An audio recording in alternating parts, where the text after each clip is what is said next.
Tombeau. La chambre nuptiale.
Quel est ton projet? Je veux, de mes mains, enlever le corps. M'y aideras-tu? Quoi? Tu songes à l'ensevelir? Mais, folle! Et la défense de Créon? Créon n'a pas de droit sur mon bien. Là-bas, mon séjour n'aura point de fin. Libre à toi de mépriser ce qui a du prix au regard des dieux.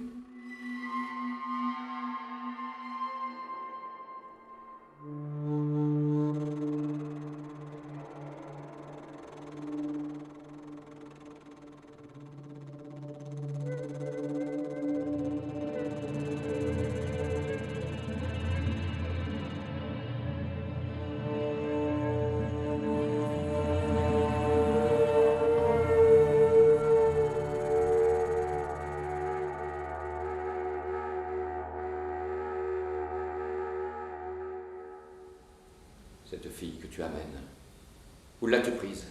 Et comment? Elle ensevelissait le mort. Que veux-tu savoir de plus? Comprends-tu la portée de tes paroles? Et dis-tu bien la vérité? Je l'ai vu ensevelissant le cadavre que tu as interdit d'ensevelir. Cela n'est-il pas clair et précis? Je suis ta prisonnière. Tu vas me mettre à mort. Que te faut-il de plus? Rien. Ce châtiment me satisfait. Alors, pourquoi tardes-tu?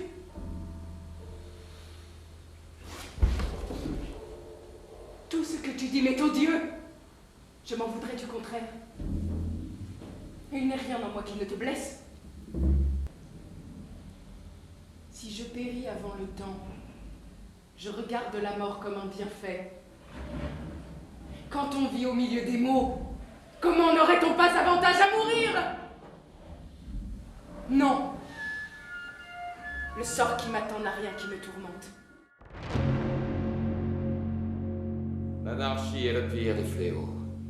Elle ruine les cités, chasse les hommes de leur maison, rompt les lignes du combat, sème la panique. Alors que la discipline sauve la plupart de ceux qui restent à leur poste. C'est pourquoi votre devoir est de défendre l'ordre et de ne jamais souffrir qu'une femme ait le dessus. Mieux vaut tomber, s'il le faut, sous les coups d'un homme que d'être appelé vaincu d'une femme.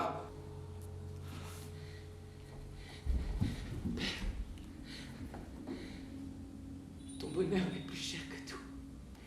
Un père florissant fait l'orgueil de ses enfants comme de beaux enfants sont l'orgueil de leur père. Et montre-toi moins absolu dans tes jugements. Ne te crois pas l'unique détenteur de la vérité. Ceux qui pensent avoir seuls reçu la sagesse en partage ou posséder une éloquence, un génie hors de pair, on découvre à l'épreuve l'inanité de leurs prétentions.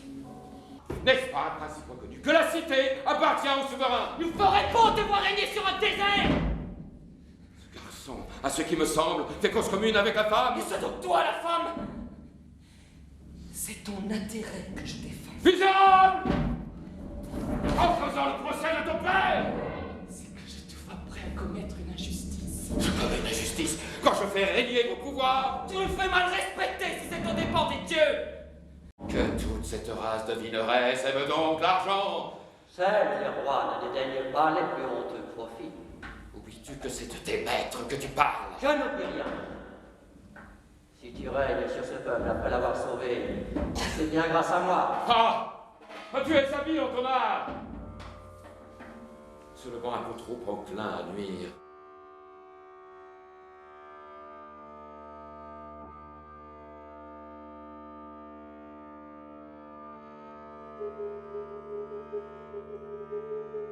Hadès et nos morts ne s'y tromperont pas.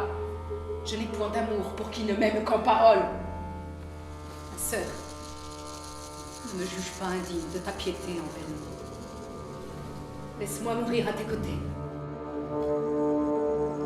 Moi vivant, je n'ai pas une femme qui fera la loi. Entêtement se condamne à maladresse. L'anarchie est le pire des fous. Je déclare que le moment est proche où ta maison résonnera des cris rituels poussés sur des morts et des morts. La sagesse vaut tous les biens du monde. Reviens sur Elle nous. ne s'est pas fléchie aucun Quand marchand on a de l'esprit fera prévenu d'une revenir à mes idée, décisions. on ne sait plus démêler le vrai du faux. Empêcher de l'entendre, condamne, mais de sa mort un autre périra. N'oublie pas que nous sommes femmes et que nous n'aurons jamais raison contre des hommes.